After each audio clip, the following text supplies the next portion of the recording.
So you've gotten into metal detecting and you're wondering what equipment you should have with you. Well, this video is for you. A metal detector and a shovel, a pinpointer, earphones. It's good to have one of these close by, knee pads, fines belt, two separate sides, very stiff plastic bristled cleaning brush. I always have a toothbrush, brass bristled brush. I carry a small flashlight, a small spray nozzle container. I always wear gloves when I detect. Welcome to History in the Hand Metal Detecting and to the beautiful spring weather of north central Pennsylvania. I'm Steve Okino, and today I thought we could just take a few minutes to look at what equipment I use when I go out metal detecting. I mean, there are a ton of different options, but this is what I use right here on this channel.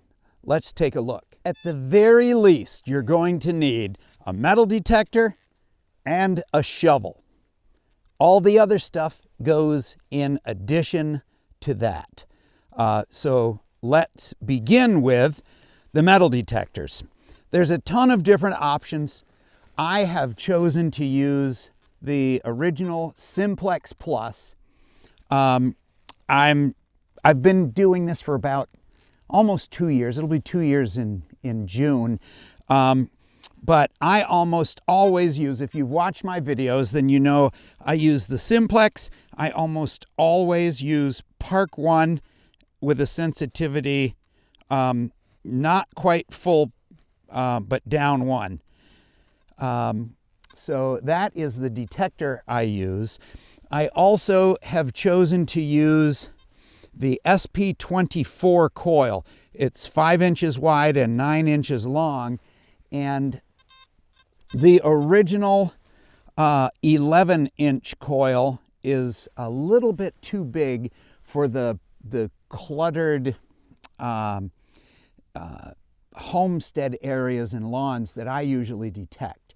So the narrower coil helps me pinpoint things much better, and it doesn't pick up multiple signals as much as the wider, larger coil. So that's what I use for a detector. In addition to the metal detector, it's very helpful to have a pinpointer because it can help you locate the item either in the hole or up in the plug. So I bought the package deal, came with the detector and a shovel and a pinpointer. And I've been using this for almost 2 years. I think I've only put, to my knowledge, I've only put 3 9-volt batteries in this thing. So it lasts a long time.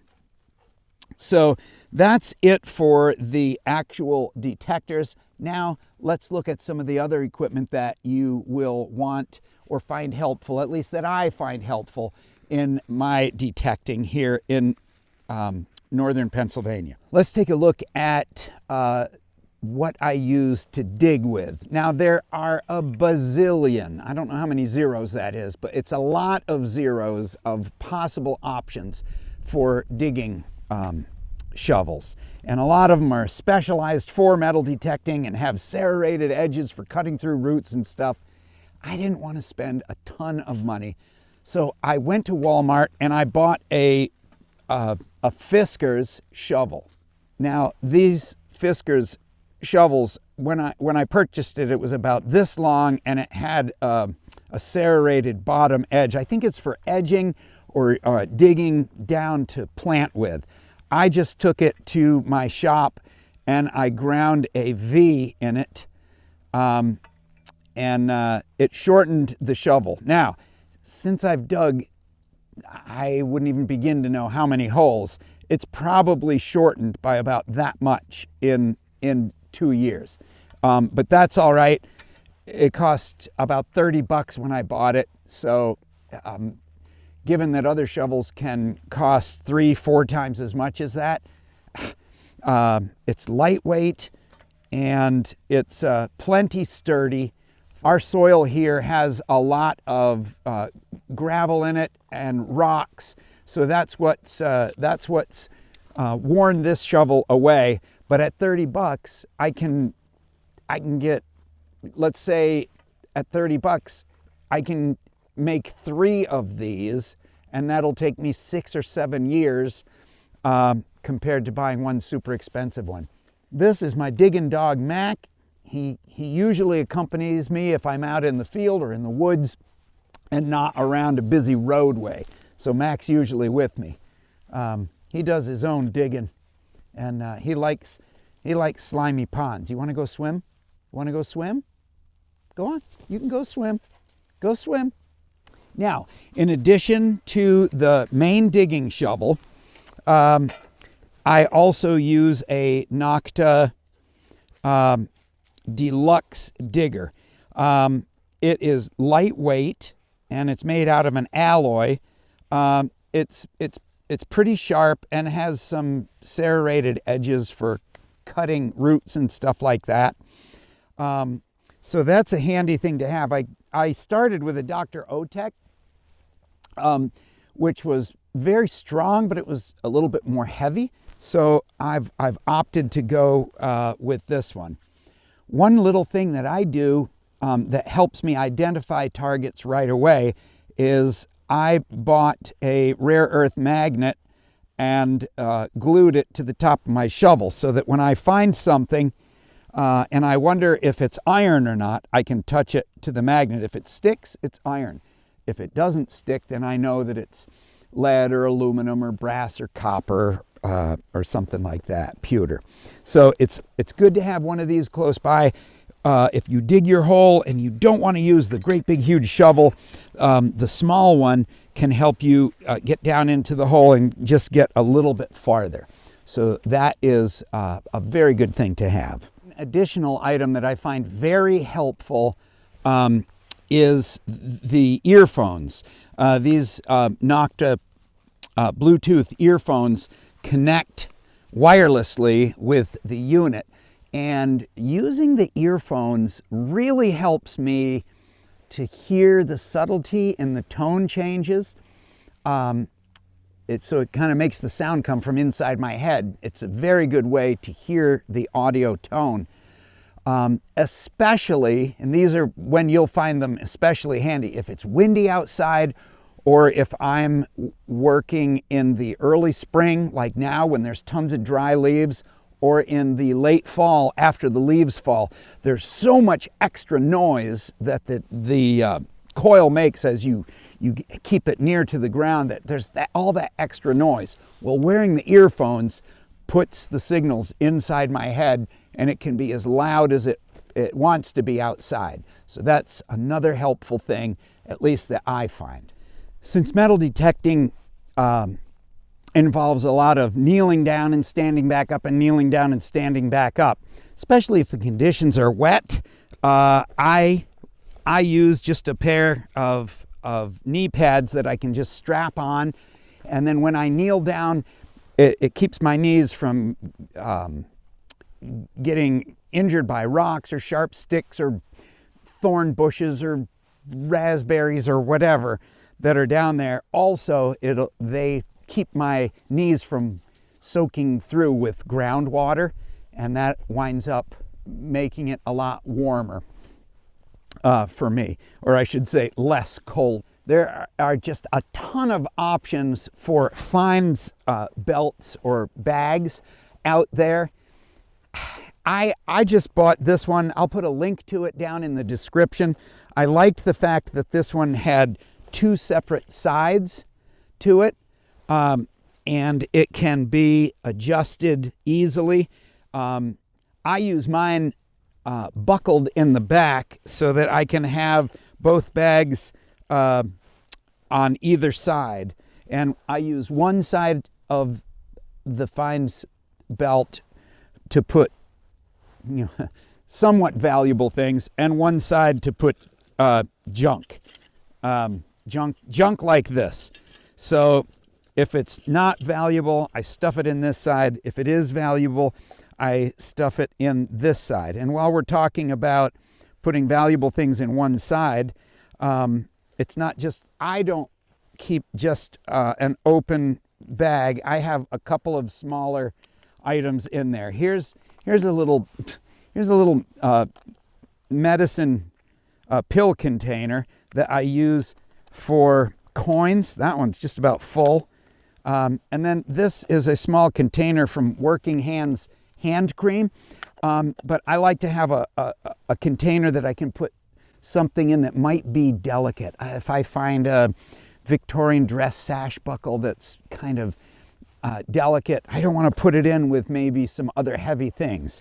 So if I find little D buckles and things like that, I'll put those inside this container and then put that in there. And then in addition, I went and got a hook box from the fishing department at Walmart, and I got some closed cell foam, and I cut slits in it, and I can put coins that I don't want to just throw in with the other ones.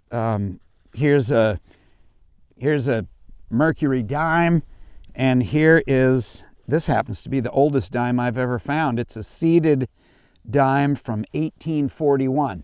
Well, I wouldn't want to just throw that in the bag. So I put those in these little slots, then close up and put that in there. And then the rest, the rest of this is just items that I have found, bullet shells that I'll put with my collection, and chunks of, looks like fuel line. Here's a D buckle, and here's some mystery object that came, I don't know what it is. It's glass and brass. But I'll see if I can do some research on that. So that's the actual belt that I use. I can hang my pinpointer, my digging trowel, and these two items. I found that rather than using the holster that came with the pinpointer, I found an Army surplus store that had this flashlight holster. And there's a top that sticks with Velcro. If you're going to walk a long distance, you can secure that in there. When I'm just in a lawn or something, I just use this to throw my pinpointer right in there. I can almost do it by feel now, so that's great. This happens to be for grenades, but I don't use it for that. I have a container that's full of toothpicks in there that I use for things. Other items that I carry with me on the belt that I use often, the one thing is that I always have a toothbrush that I can use to clean off items, and I picked up a little security badge lanyard that I can use. So my toothbrush just hangs right there. I don't have to open a pocket. I don't have to take the time to look for it or have it stuffed here or there or whatever, or take time to do that. I just reach down and pull it up. So that is a time-saving trick that I discovered. It was well worth the, I don't know, it cost $4 or something like that, but it's just saved me a ton of time.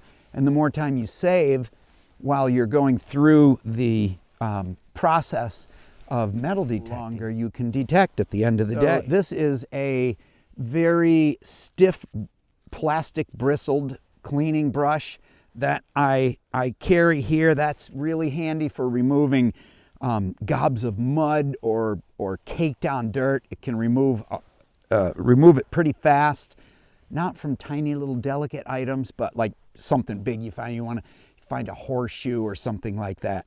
Another thing that I keep tucked in here is a brass bristled brush, and sometimes you need to use that in order to remove dried on dirt or something like that. Again, it's got metal bristles, so you would never do that over a silver coin or anything. But sometimes if I find like a pocket watch fob or something that's made out of brass, I can use this to lightly get that dirt off of there and see some of the finer details that are there. In addition to the two brushes, I carry a small flashlight. Sometimes if I'm trying to see the date of a coin, I can turn this little baby on and look across the side. And that can help me gain new detail on it. Another thing that I carry is a small spray nozzle container of water that I can use if I find a silver coin that has dirt on it. Pss, pss, pss, pss, I can use that to spray water and then gently get that dirt off of there. So I keep that in the bag as well. There's another pocket here, and there are multiple pockets on the inside of these as well. So those are the things that I use every time I go out. Sometimes I never use the wire brush, but I have it. Sometimes I never use the plastic brush, but I have it. I always use my pinpointer. I always use my digging trowel. I always use my large shovel, my detector, and I usually wear my earphones. If I am hunting with another person that I'm teaching how, I want them to hear the tone. So I'll run the detector on the speaker. If I'm in somebody's yard and they've granted me permission, I don't want the thing beeping and waking up the baby or whatever for them in the house. So I will put the earphones on. Again, if I'm like in a public park or something where I don't want people to have to listen to all the different tones, I'll use the earphones. You know, I actually forgot to mention one more piece of equipment that can be pretty important. I always wear gloves when I detect, because oftentimes when we're digging down through dirt and stuff to find a metal target, there could be broken glass, and oftentimes the metal that we're actually looking for can also be sharp. We don't want to get cut. So I always buy thin, I just happen to get these at Ollie's, good stuff cheap. But when you do buy rubber-coated gloves, make sure that the backs of the fingers are open, that they're not completely dipped in rubber. If you get the full rubber fingers, your fingers will sweat and they'll get all clammy and it's terrible. So they need to be able to breathe. That's just a little hint, just between you and me, no extra charge. All right, on to the next. Not only can you learn things about our past as an American culture, but we can find some really cool pieces of history, and occasionally we stumble across some valuable things as well. But it's a fun hobby. Once you are basically equipped, you'll have everything you need, and then it's just a matter of learning to speak the language of your metal detector. Thanks for spending time with us today, and I hope you have found this how-to video helpful. For more videos about different sites that I have searched or how-to videos, consider subscribing to History in the Hand Metal Detecting. Until next time, this is Steve reminding you that if you're not looking for it, you are not going to find it. Hey, we'll see you next time right here on History in the Hand.